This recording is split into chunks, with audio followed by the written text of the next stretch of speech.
Artes Plásticas, el espejo del alma, con Andrés Bestarmayo. Mona Lisa, men have named you. Bien, y entonces ahora entramos de lleno al programa y comenzamos con la columna de plástica, Artes Plásticas, el espejo del alma, con su dueño, Andrés Bestarmayo. ¿Cómo andás, Nolo? Andrés, ¿bien? Muy bien, muy bien. Bueno. Por suerte, contento. Traje a uno de los grandes artistas de la Boca, a un referente de la pintura boquense, y más conocido como el Vasco Echegoyen, Luis Echegoyen. Maestro, bienvenido. Muchas gracias por aceptar esta charla. No, muchas gracias por invitarme. Es un honor. Bueno, vos sabés que los otros días estábamos hablando del patrimonio cultural de la Argentina. Sí, señor.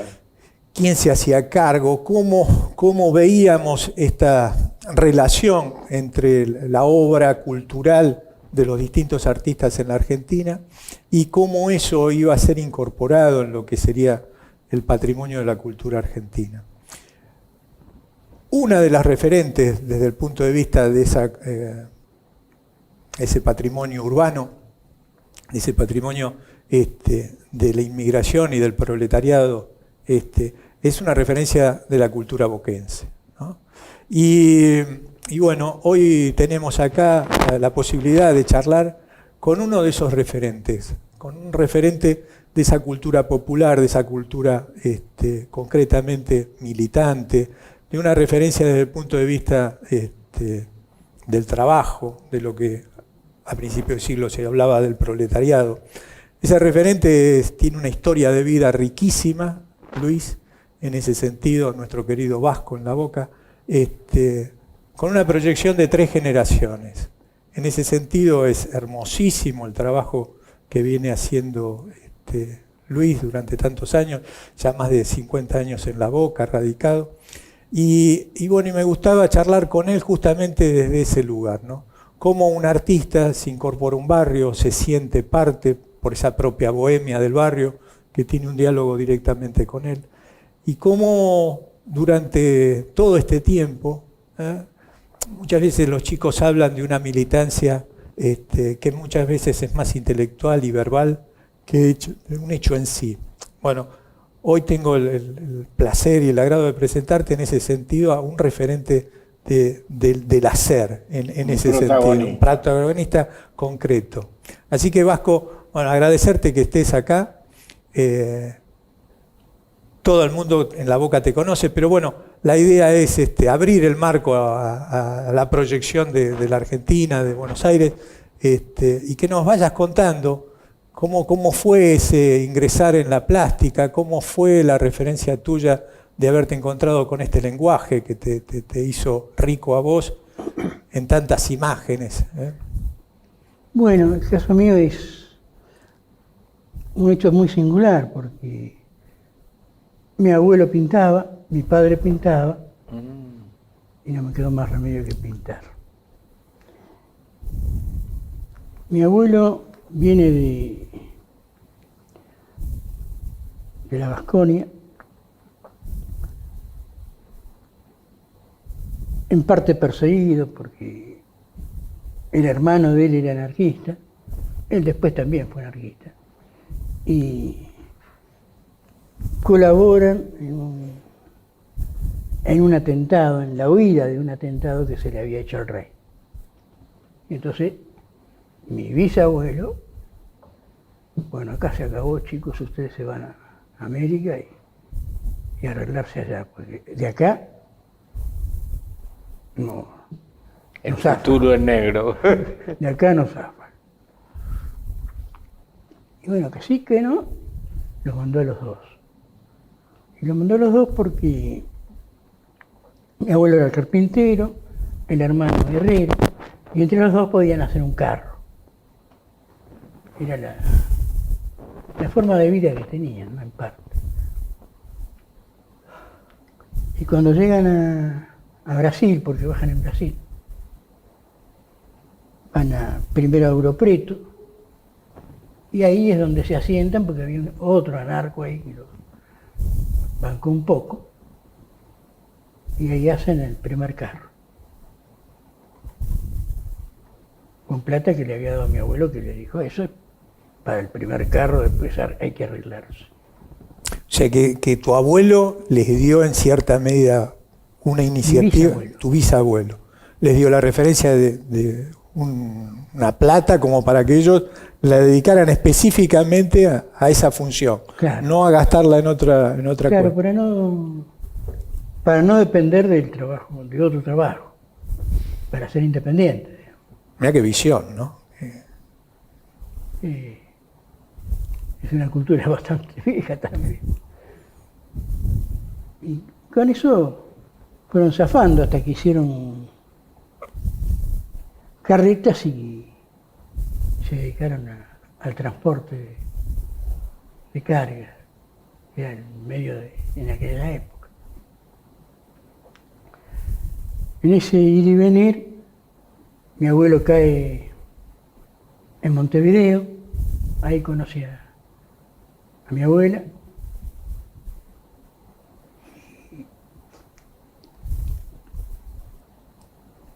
Una tal Mereles de apellido, bien uruguayo. Merengue. ¿Eh? Merengue. Mereles. Mereles. Y bueno,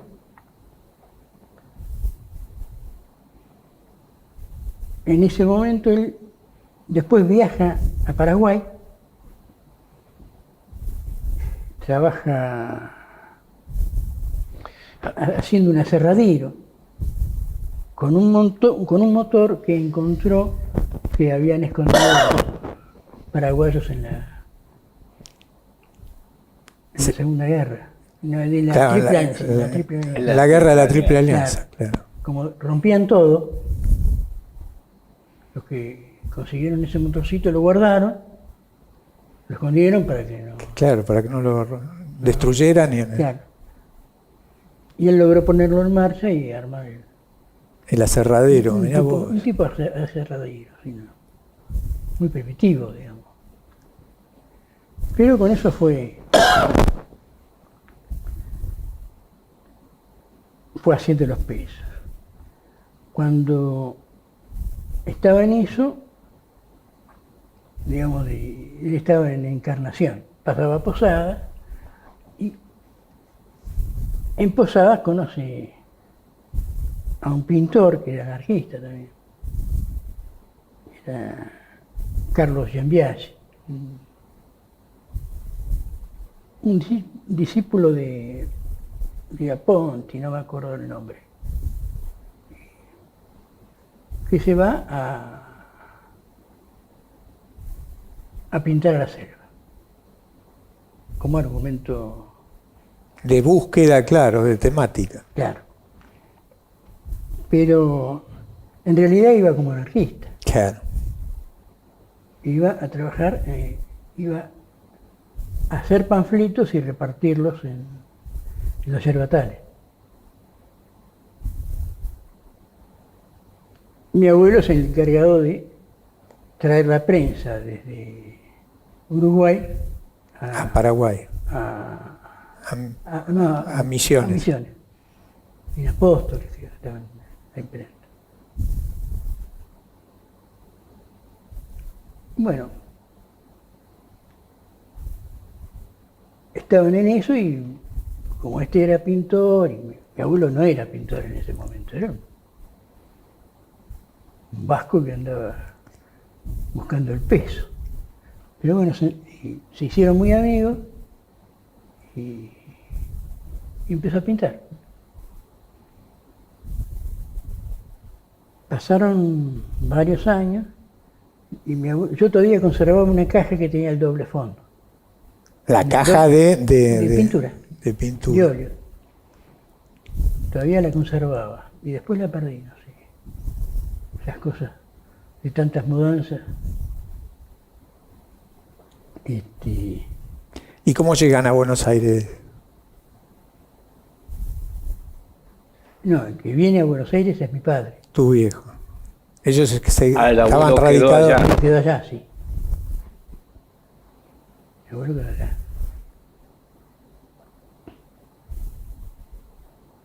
Y mi padre, que como vio que pintaba el padre, bueno, también le gustó y siguió manchando tela. Bueno,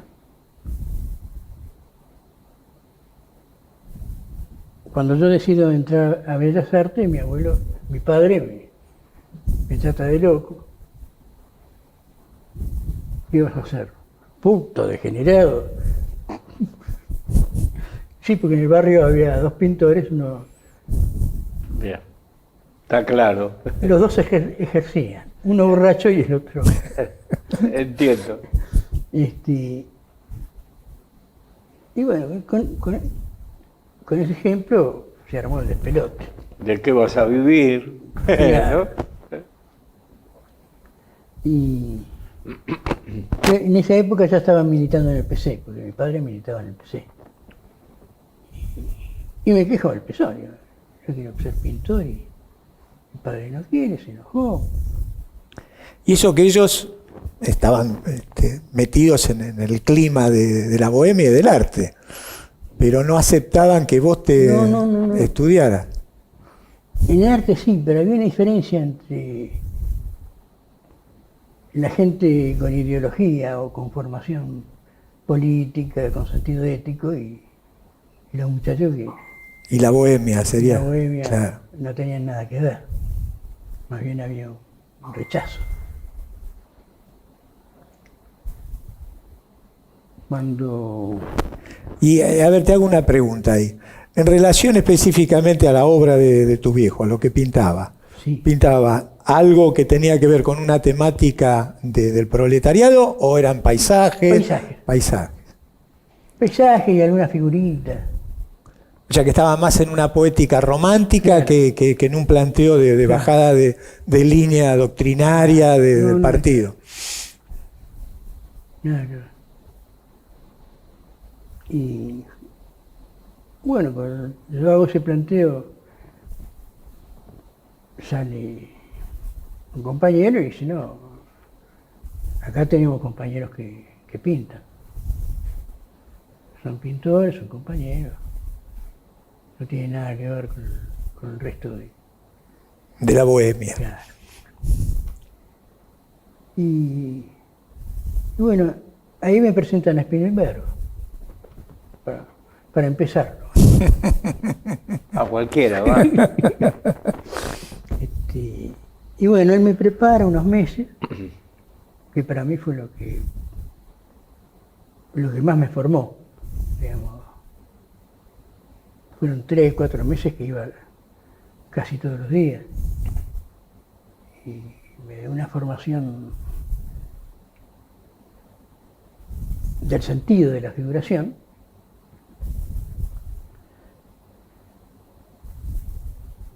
Y que no había mucha diferencia, decía él, entre una buena abstracción y una buena figuración.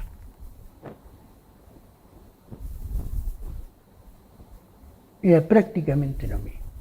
Y una figuración se valoriza en función de los elementos abstractos. No se juzga por la apariencia ni por el parecido, sino que son los elementos abstractos lo que le dan sentido a la pintura. ¿Ahí qué edad tenías? ¿Ahí qué edad tenías? 16 años. Ahora, mirá cómo te marcó toda tu vida. 16 años y te lo recordás como si fuera hoy. Qué bello. Entonces me dice que los elementos de abstracción están en la composición y en la distribución de los planos, en el equilibrio, en la distribución de los planos, en los ejes que marcan el sentido de los planos. Bueno, digamos, digo, para ser pintor, dibujante, en artes plásticas son los elementos fundamentales. Lo demás lo va adquiriendo uno o no, pero depende del esfuerzo que le ponga. En ese sentido, hubo muy pocos maestros, sí los hubo, digamos. Ahora no me acuerdo el apellido. Un escultor italiano que daba clases en Bellas Artes, que era un fuera de serie, digamos. Decía que había que ver el espacio y el volumen como una unidad contradictoria y complementaria. Perdón, maestro, ¿les puedo pedir un momento? Hacemos una pausa y volvemos. Ay, cuenta que está en su casa. Perfecto, porque no es. Así que hago yo también. Con usted. Vamos a la pausa. Para poner en cierta medida en clima, Eneas Spilimbergo, un referente de la pintura argentina, un gran artista, se formó acá, pero tuvo una proyección en lo que se entiende como la Escuela de París.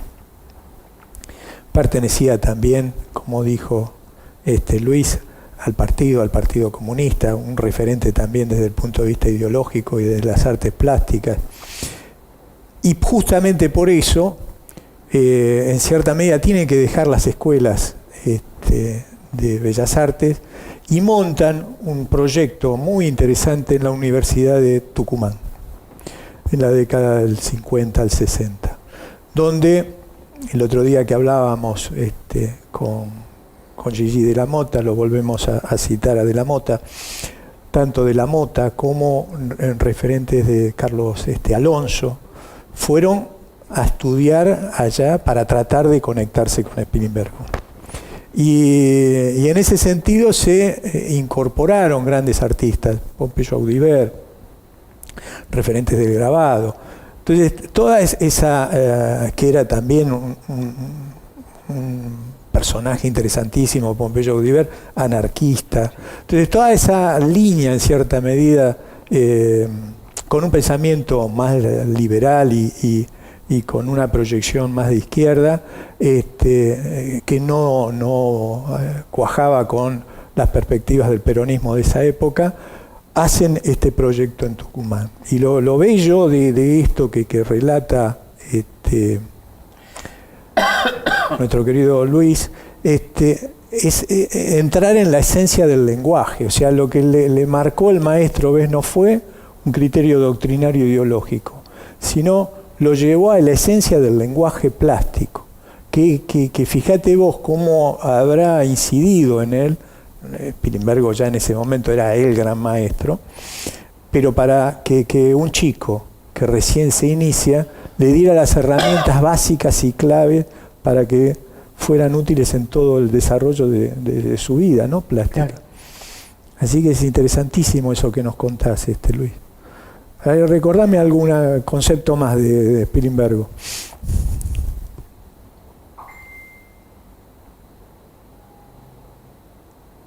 Bueno, que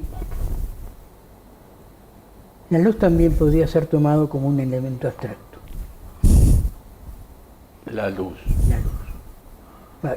En general todo es, digamos, para ser pintado es producto de una abstracción. Claro.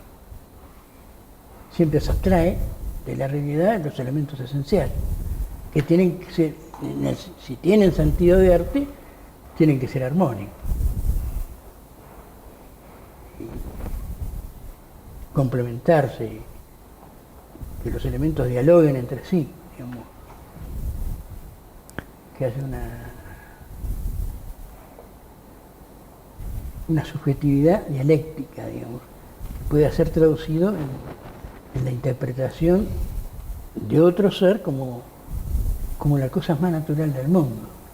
Y todos los procesos de abstracción debían desaparecer en la obra.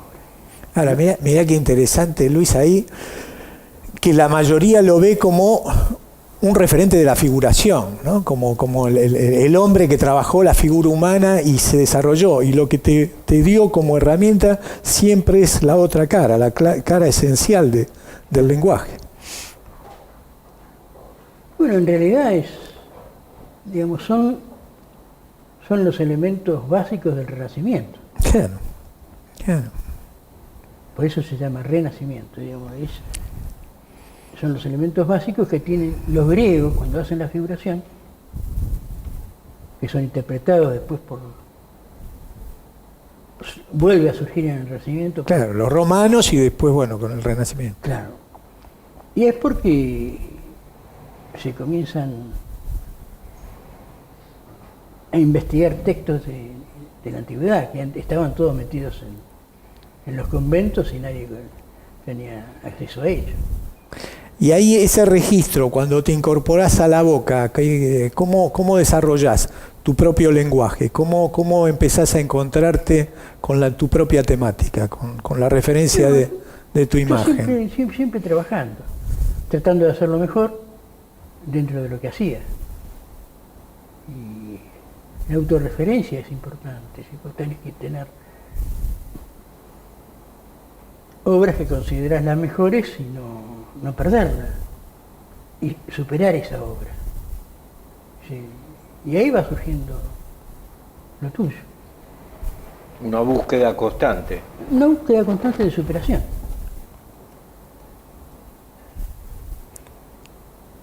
En un trabajo más introspectivo, decís vos, con una búsqueda más interna, de empezar a conocerte, a pero ver. a través de la obra. No la introspección por la introspección, sino la introspección dentro de la obra. Reflejada en la obra. Sí, lo que alcanzás a ver en la obra. Claro. Si entiendo bien, sería el espejo. La obra es el espejo de esa introspección. Sí. Sí, y el espejo es un elemento que también a utilizar. Claro. Se utiliza el espejo para ver la obra, porque la ves Invertida. invertida. Pierde el sentido, lo que está planteando ahí Luis, pierde el sentido literal, en cierta medida. Te invierte el juego y muchas veces nosotros nos alejamos, pero también se pone un espejo y la ves espejada la obra. Claro, y la podés dar de vuelta, Claro, es decir, claro. y mirarla también Claro. como buscándole los elementos plásticos. Y ahí el desarrollo que hiciste en la boca, ¿cuántos talleres cubriste más o menos? ¿Cuántos lugares pasaste? No mucho.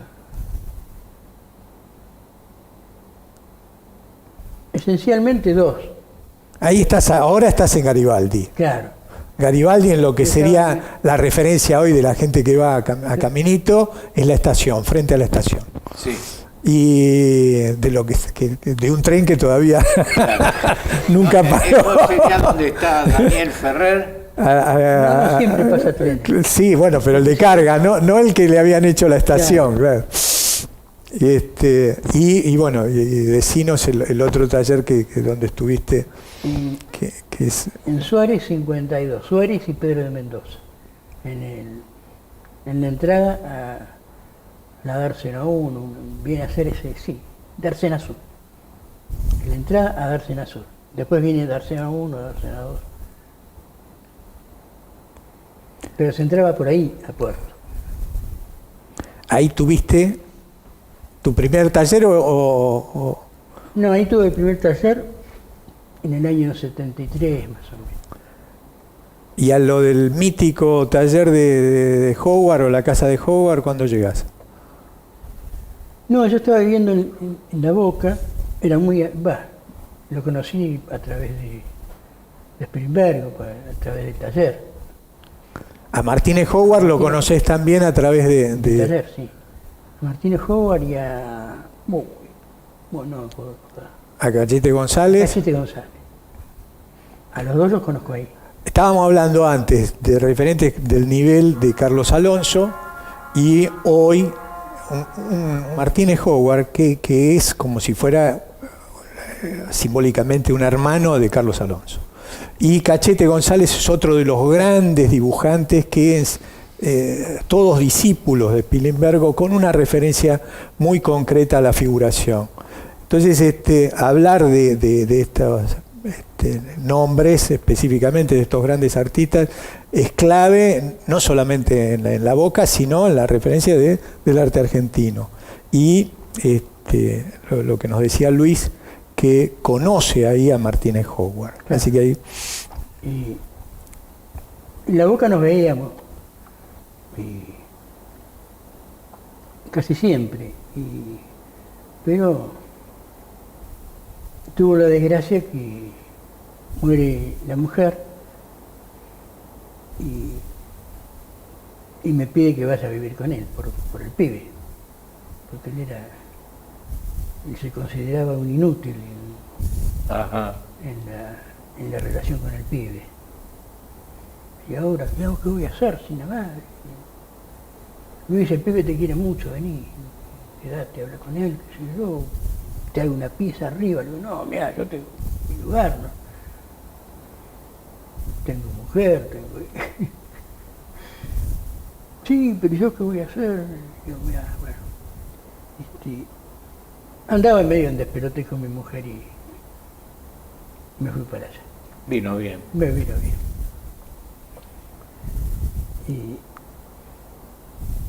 Y bueno, sí, digamos, la relación se profundizó mucho con la convivencia. Aparte de los despelotes, se profundizó realmente. Después de la tormenta sale el sol. ¿Y ahí había diálogo entre ustedes en relación al concepto plástico o era más una amistad que no...? Era más una amistad. Digamos, a él le gustaba mi pintura, a mí me gustaba lo de él. Pero no había un intercambio así de críticas o de asesoramientos que te hubiese dado él a vos. Mayormente no. No.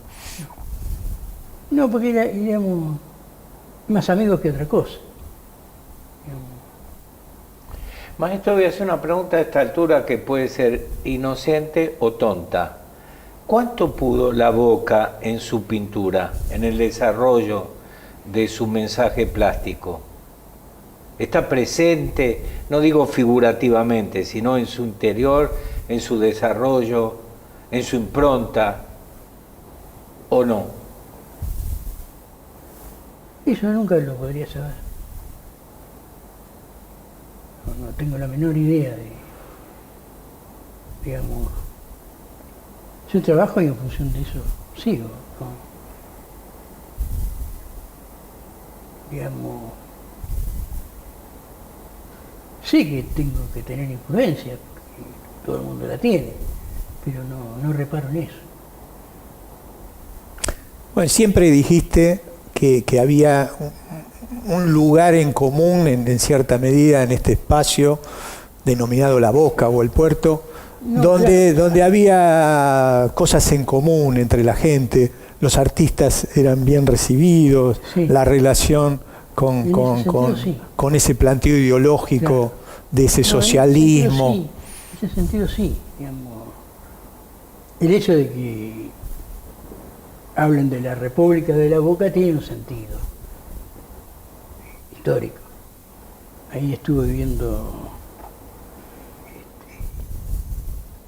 el anarquista que lo seguía todo el planeta, queriéndolo cazar vivo.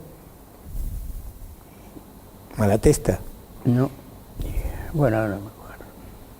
Y estuvo viviendo 2 años. Iba a los casamientos. O sea que de ahí no salió, no lo pudieron agarrar. Y volvió a Italia. O sea que hay estaba ese clima, por eso te claro. digo. Y ese clima, ahora, lo que yo veo, pero esto es a nivel personal, en cierta medida en la obra de Luis, de nuestro querido Vasco, es que siempre predomina una actitud espontánea, de energía natural, con una vibración de color muy importante. Ahora vamos a ver seguramente algunas obras que se incorporen a la charla.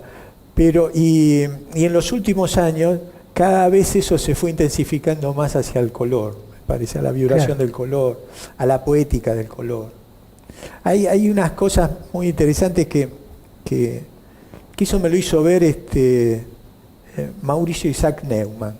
Yo muchas veces le preguntaba a Luis, desde mi revisión, desde lo americano y desde tantas búsquedas uno que hizo para saber cuál era su identidad o la referencia de la identidad de la pintura en la Argentina. Y entonces les decía, bueno, si yo estoy parado en la Boca y me encuentro en esa pintura de la inmigración europea y específicamente italiana, digo, bueno, pero entonces es parte de ese lenguaje europeo, de la cultura europea en América. Y el maestro me dice, no se equivoque, Bestar. Eso es una poética del proletariado. La cultura europea quedó allá, pero sí se incorporó en América esa poética del proletariado. Y en cierta medida, además de encantarme el vuelo poético que tiene, encuentra muchos resabios de muchas cosas que por ahí nosotros buscamos afuera y eso ya está dentro en nuestras culturas. Y por eso me encantaba tener esta charla con vos, Luis, porque yo creo que sos un referente en ese sentido. No es un proceso intelectual, no es un proceso desde el punto de vista de algo que se pueda incorporar desde la lectura. Es una actitud de vida. Y lo lindo que vimos en esta charla, o que pudimos escuchar en esta charla, que ya son 3 generaciones, quizás muchas más, no sabemos qué habrá pasado allá en esa Vascongada, pero de entrar a la cultura desde el hacer. Es interesante cómo él, con palabras muy simples, nos tradujo ese contacto con ese gran artista Pilimbergo, con otra referencia del arte argentino como es Martínez Howard, y él lo tuvo como amigo y como un referente más en su taller. Así que en ese sentido ves, cuando hablamos de esta diversidad de la cultura argentina, y tenemos a estos referentes, ves que muchas veces no los escuchamos de la forma que lo tendríamos que escuchar, o darle la posibilidad para que tenga el marco, su obra y el desarrollo de toda su pintura en la referencia del museo y de los espacios que tenemos en la Boca. Así que en ese sentido me parece espectacular, y que hayas dado esta posibilidad de que la gente te conozca y que sepan también todos estos pasos que vos transitaste en tu vida para llegar a hoy a estar haciendo esta pintura. Todo esto salió porque yo hoy te veo como un poeta del color, un referente más de ese sentido vital, aunque te le dedicas bastante tiempo hoy a las mujeres. O sea, estás con una referencia femenina y de la trayectoria de la imagen de la mujer, ¿no? No, eso tiene que ver Este con programa el se llama el tema. de Chávez. No, eso tiene que ver con que últimamente, ya hace 10 años que estoy trabajando en los 20 poemas de amor y la canción desesperada de Neruda. Los trabajos, la referencia de la mujer es por la temática de la poesía. Claro. Una temática de Neruda. Es Bueno. ineludible. No, y otra cosita, Vamos que vamos cerrando y sería interesante que los invites a esta muestra permanente que tenés en el museo, en el Teatro Brown. Claro. Por favor. Sí, tengo una muestra de hace 3, 4 años en el Teatro Brown, que queda en Almirante Brown Y la Madrid. y La Madrid. Yo estuve En la grabando Madrid. un tiempo el programa de tango ahí. Claro. Cuando lo tenían alquilado Gachi Fernández, que es una bailarina de tango, y Julián Hermida, un pianista, un director, un músico bárbaro, y grabábamos nuestro programa ahí. Un lugar magnífico. ¿Y se puede visitar cuando, maestro, todos los días? ¿Cómo es? No, habría que averiguar ahí. Claro, hay que averiguar. Bueno, de mi parte quiero decirle muchas gracias por su visita. Ha sido un gusto conocerlo, yo no tenía ese gusto. Además sé que es extranjero, como dije, de la Boca, Claro. igual que él, porque dijo Pinzón, así que sigue siendo una pátrida. Un vasco. Un vasco en la Besito, boca. gracias. Bueno, encantado. Bueno, y muchas gracias, Vasco, por venir hasta acá. No, por favor. Hasta la próxima. Chao. Nos vamos. Nos vemos.